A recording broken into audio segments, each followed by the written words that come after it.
We have 60,000 SKUs in our product line. We eliminate carryback, we reduce noise pollution, and we are a better alternative for extreme abrasion.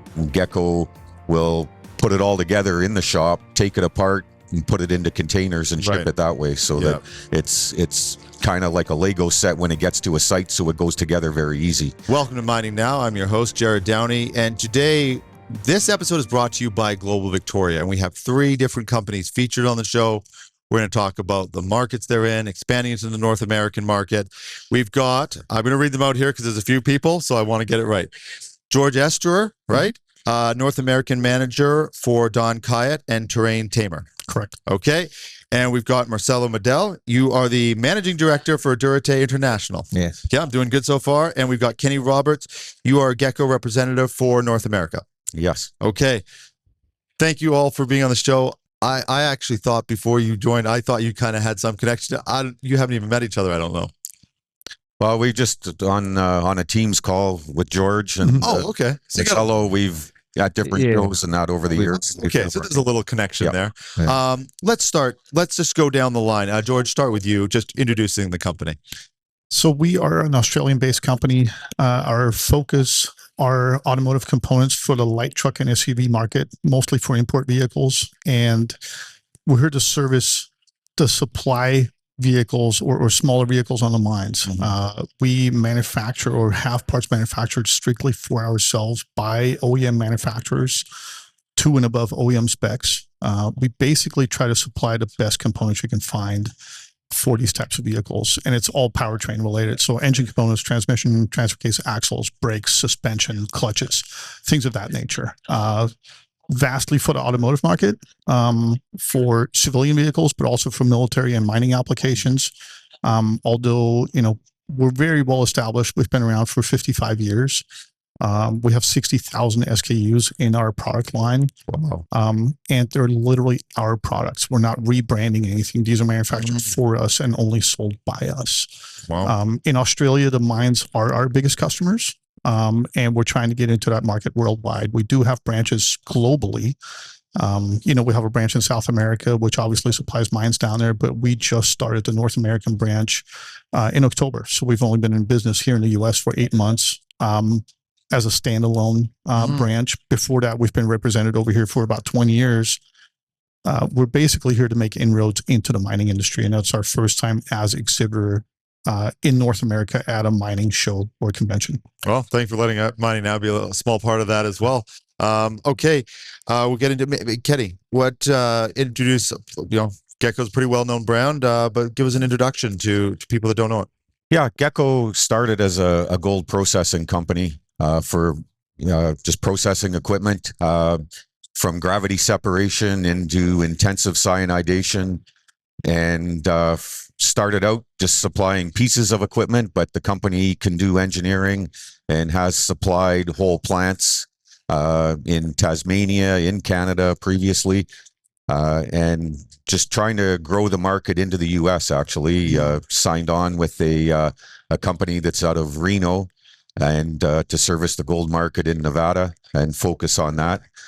And we're generally across Canada. It's, as you say, very well known, and have been here for probably over 20 years in Canada. Marcelo, Duratray. Well, Duratray is an Australian company. The headquarters are in Pakenham, Melbourne, Victoria. So, the company was founded in 1973. We've been around for more than 50 years. We specialize in track dump bodies. Our unique solution comes from a Swedish technology, actually.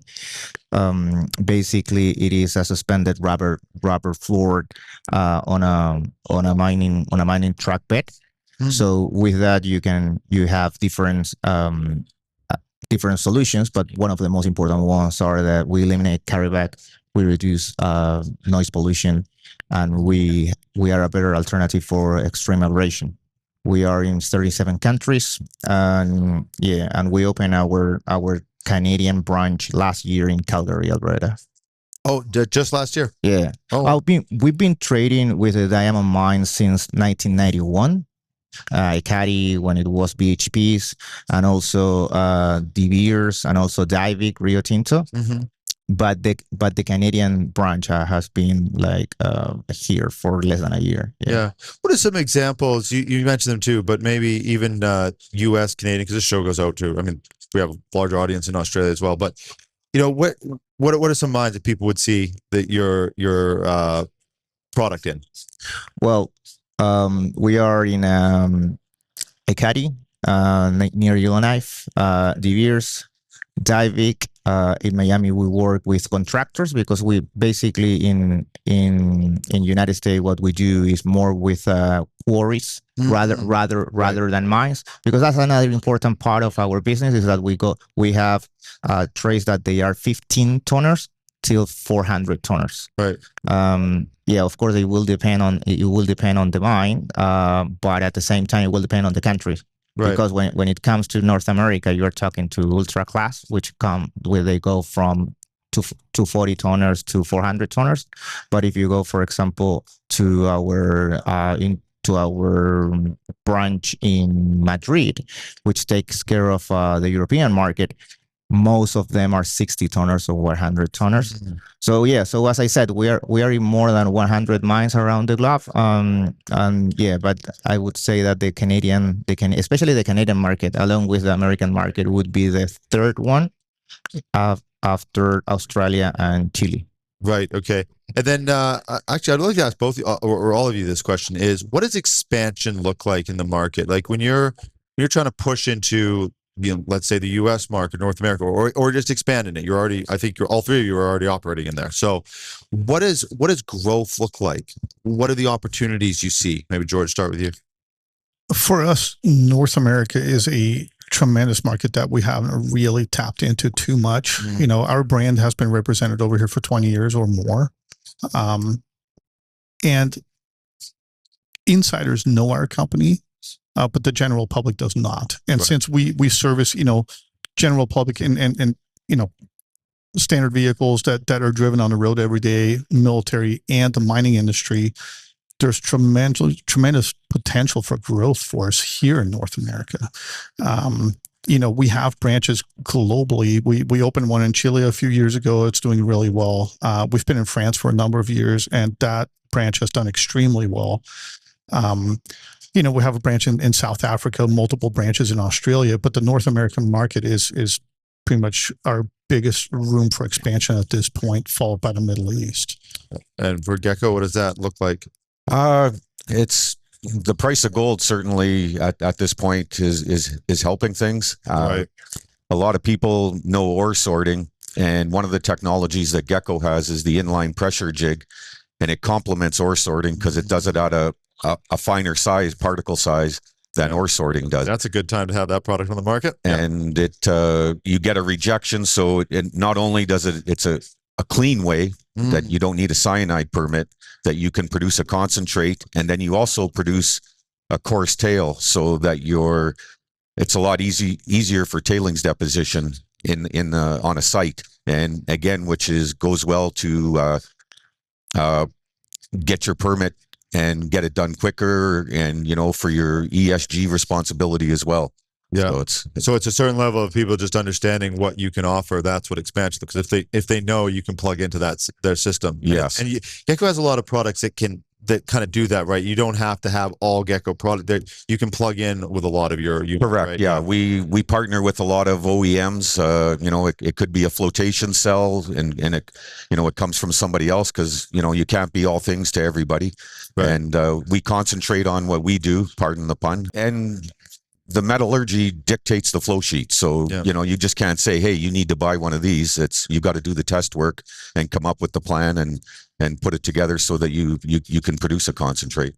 What's expansion look like for Duratray? Because you're a lot of people know your product, but there's always another truck getting deployed. Yeah, for sure. I mean, we always say that the tracks are the most one of the most important part of the mine, and also is the only part of the mine that it is in constant stress, because you are hitting we're hitting them with rocks all the time. So the availability of the tracks right now is pretty good because it goes from 90 to 95, which is something that is very unique.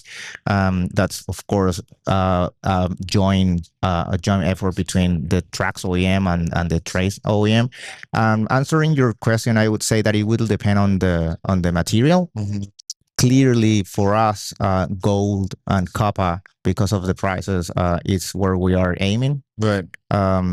We are expanding our factory in Chile and also in Peru, because all those guys they are willing to invest more than $60 billion within the next 5 years. And in Peru you have Quellaveco, you have Marcore, and of course in Chile you have those massive mines that they have like 300 tracks like Escondida. And so you're noticing now with the gold price, there's this uptick in sort of engagement of investment. I guess that would be for everyone. The South Cone is copper. The South Cone of America, I mean, that's copper, as well as Zambia and as well as Panama. Well, Panama is it's closed right now because of government issues. But PNG for us is our fourth biggest market right now for the first time like ever. Because of course that not right now is bigger than South Africa. Not right now is even bigger than Germany. And it's because of the gold price. I mean, there are companies that are like Harmony, Lihir, Santa Barbara, Octeti that they don't at this point in time. I haven't seen those amounts of orders in a while. Yeah. Are you all seeing that? I don't know if it affects yours as much, but are you all seeing? I mean, Gecko must be seeing it in a big way. Yeah, we see it in West Africa as a big just. It's gold. It's known as a gold area, and all of a sudden this renewed fervor to get equipment deployed. And the amount of money that's being spent on exploration, as Marcelo said, that it's a big focus on gold. So that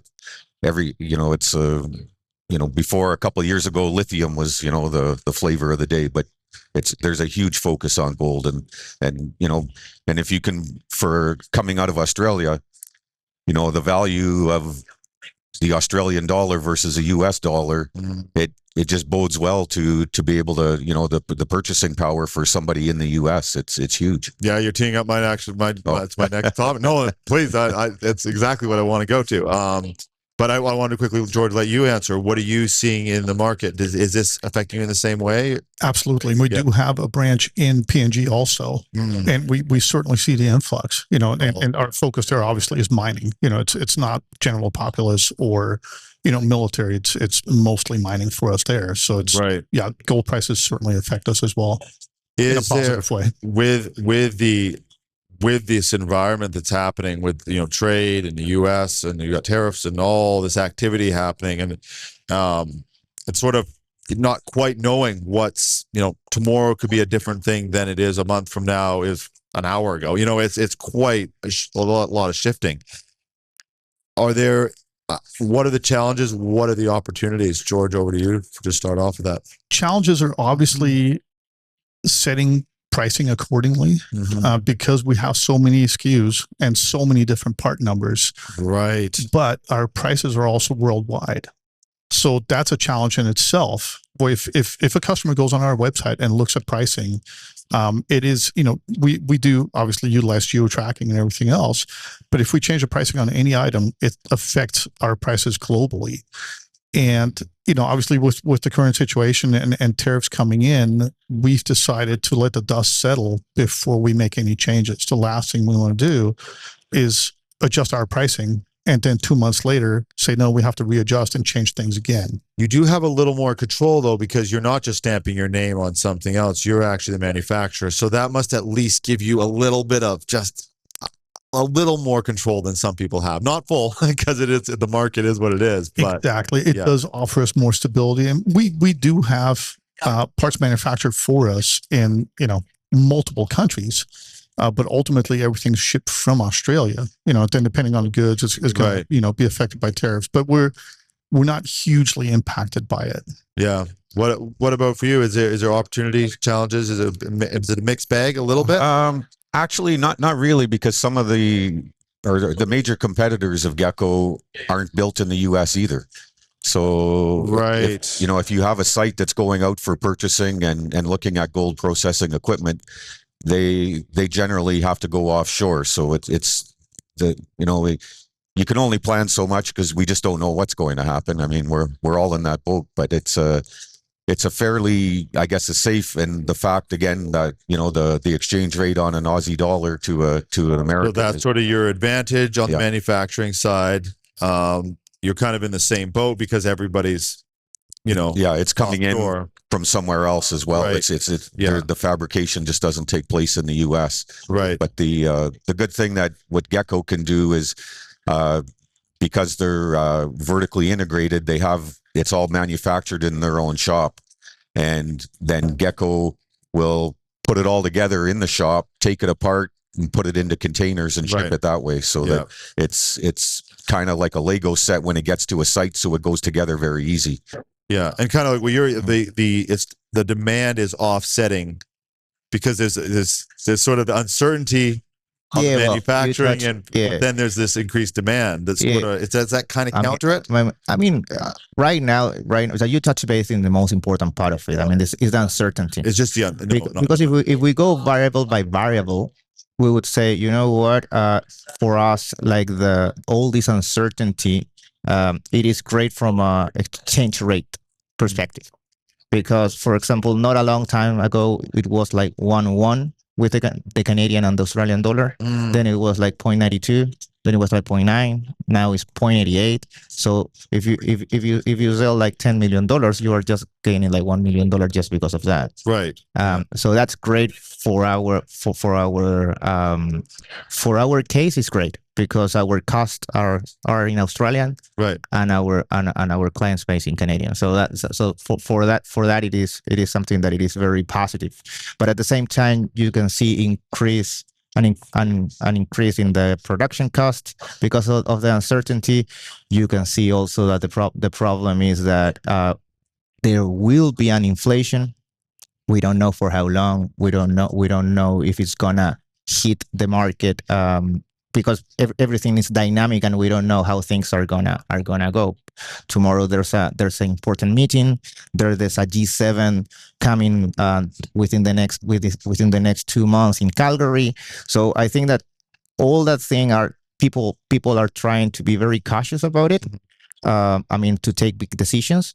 But in case of gold or in case of copper, they are not waiting at all. But yes, I mean, what you touch base there is like a very interesting thing, because it is what's gonna happen with the interest rate.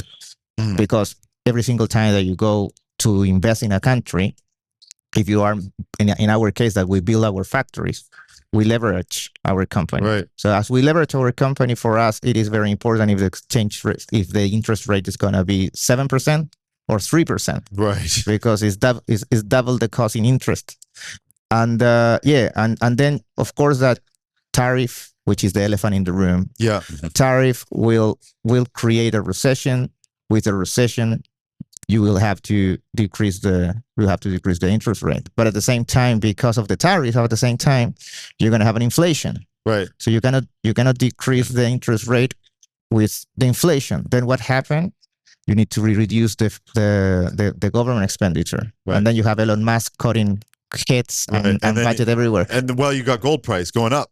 All this is while the gold price is going up. So then there's a demand. It's a crazy time. I don't know what's going to happen with the interest rate. I mean, I've been asking like friends of mine that they study economy and they work in the central bank in New Zealand. Nobody knows, because nobody knows if they're going to be able to cut enough expenditure in order to be able to control the inflation. Yeah. And at the same time, Trump is forcing the FMI like to reduce the interest rate, so they don't create a recession. But what's going to happen with the inflation?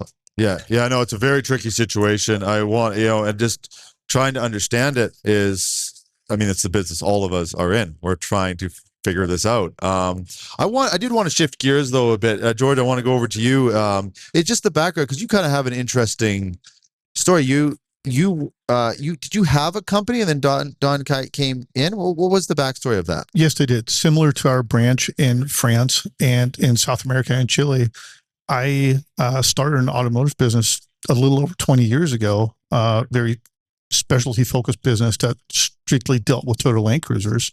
That's still in operation today. And then a little over 10 years ago, we decided to start a secondary business importing parts from Australia because we had a supply chain issue where we could not source quality components and rebuild kits reliably and on time.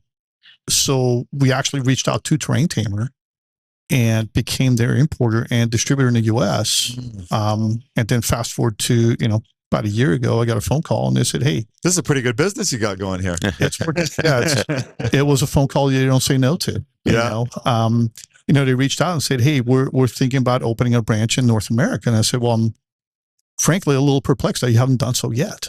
Given the fact that you're a global company, you've been around for 55 years, and it's a giant untapped market in our industry." And then the conversation led to, "Hey, what if we take over your existing business so we have your connections and your name?" And it's obviously much easier to take over an existing business that's well established versus starting from scratch. You're touching on something. I didn't understand this for a long time. I wondered, how does a company end up, they're all over the world and they're not in like the US market? And then I was talking to Ase. Oh no, I'm forgetting their name. Sorry. They're a great client of ours too. But they're from I think they're from Spain actually. Okay. Then they on the show they explained, and it was a light bulb moment for me, is that the US market is so big. Other markets you can kind of like, oh, this is the lay of the land, this is how you do it, there's a step. The US is it's so much right that you have to say we are delivering in the US. You have to really be prepared for that, just to operate at that scale. You can't go, well, okay, we've got 10% capacity in the US. It won't work for that market, because if it goes, then you're going, right? Exactly. And so they kind of leveraged off. I mean, it's exactly what you'd have to do to have proper impact, right? Right. Switching over to now to Gecko, a fun conversation is this. Gecko has this plug and play sort of system, but everybody kind of wants it kind of customized, but then they kind of need it standardized. And I'd love to know that balance, that the challenge and opportunity, same kind of setup. It's a very good question, because everybody figures that they're unique and they want it specialized delivery and, pick and choose exactly everything. But what we found with the price of gold and to expedite permitting, we've come up with a solution for a gravity separation plant at 50 tons an hour, one at 100 tons an hour, and 150 tons an hour. So, it's already on the shelf. It's there. The engineering is done, and they can come in, put the purchase order in and have it delivered considerably quicker than they would if it's customized. Right. And people just need to grasp that they get around it, that, your ore body is very similar to, the guy that did it, at property X, 5 years ago. That's it. And there's a lot of that. So it just makes life easier and gets, into production and starts to generate revenue considerably quicker. Is there a challenge in communicating that to people? Because you're right. If it's like every interview we do, it's unique, but there's a format you follow, and if that format breaks down and you try something new, you learn the problems that are associated with that new methodology, and that's just in a little interview format. Yes, right. It's very similar. A simple little change can have that domino effect, right? Oh, for sure. It could be on delivery. It could change from 4 months to 7 months, or how programming language is done. We've had clients that wanted to do it on their own, and at the end of the day, Gecko is a very there's 100 people in the company, and there's probably 40 metallurgists in the company. It's very focused on the technical aspect of it, and who knows their gear better than the people that are selling it, right? And and that's for where you've got to get that the commitment from the client that, okay, respect and have an understanding that you're going to get a quality product, and that it's going to do what's required to do to get you into production. I want to ask sort of a similar question. Where does customization come in, and where is it like, this is a system, this is a plug and play, versus no, we can specialize, we can customize this? 100%. I mean, in our case, it's 100%. We can because at the end of the day, will depend on the density of the material. With the density of the material, we will calculate the volume of the tray. And once we have the volume of the tray, we will need to understand what's the angle of repulse of that mine. So we don't have like a super big tray or a smaller tray than necessary. And then you have like the roads. So there's certain width that we can have because of the roads and the track shop. There's certain length also because of the height of the track shops as well. And also the length is because whether they are using a front loader or a rope shovel or a hydraulic shovel, it'll depend how high the sidewall can be. But more importantly is the volume. I mean, the volume for sure is 100% what we have to take care of, so we can maximize the productivity of the mine without overloading the track. Because when you overload the track, clearly you will have problems with the chassis, with the engine, with the transmission, and especially with the tires. So that's a big thing for us, because it is not possible for us to take a tray from one client and sell it to everyone. If I mean, that never happens, but if it could happen, it will not be possible. And then the other problem that you have with customization is that you don't have like products on the shelf. Right. So you will always take like 16 weeks to build like the first unit of a fleet. And that's another thing that of course, that the miners, they don't like, but there's nothing that we can do unless by the very nature of the business. Yeah, exactly. Yeah. Just to wrap up, I'm going to give each of you that last little plug for the company. Where do you think is, and Kenny, we'll start with you, then with Kenny, George, and then Marcelo. What if you had to sort of try to condense that, what Gecko offers that's that step above competition? Where do you see it when you're talking to a customer?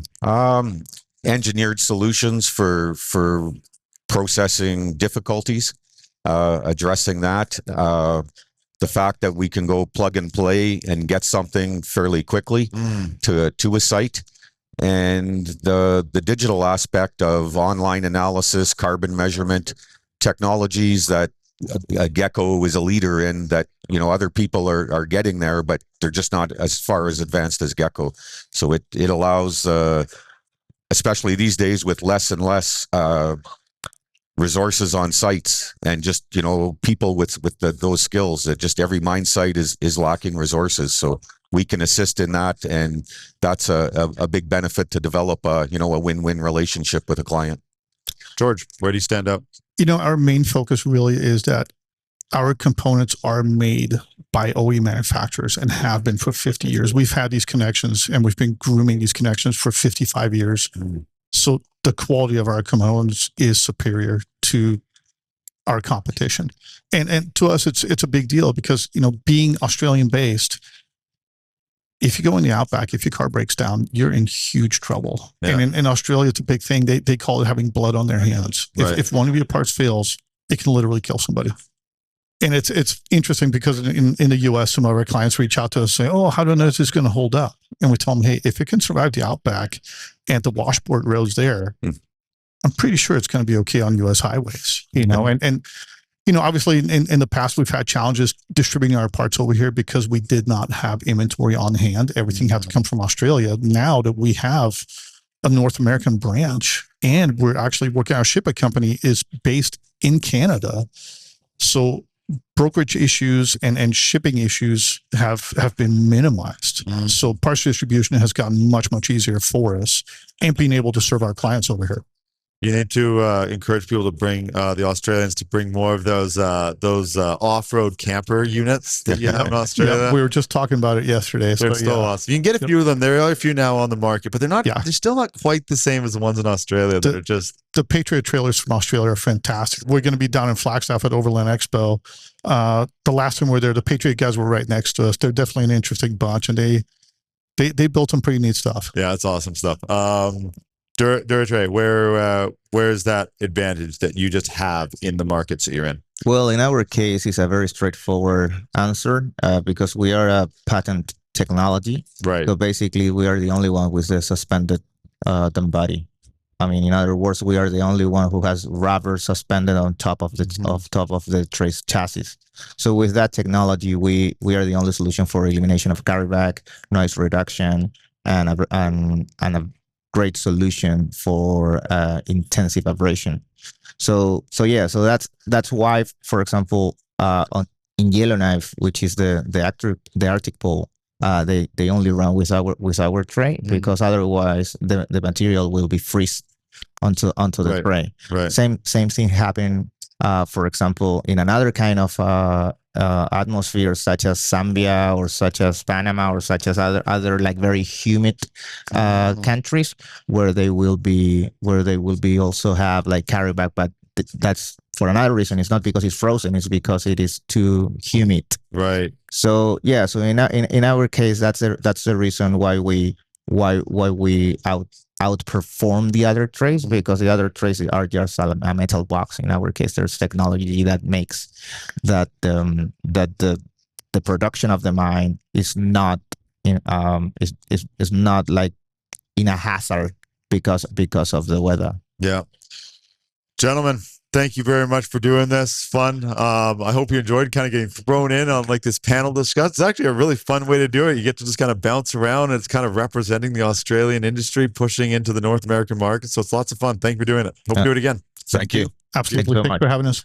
And thank you everybody for watching. We're gonna all the gentlemen on the show, we're gonna have a link, as long as that's okay, to your LinkedIn. If people want to connect directly, link to their website. Of course, check out Global Victoria, and thank you, Global Victoria, for putting together this panel. It's been great. We will see you again on the next episode of Mining Now.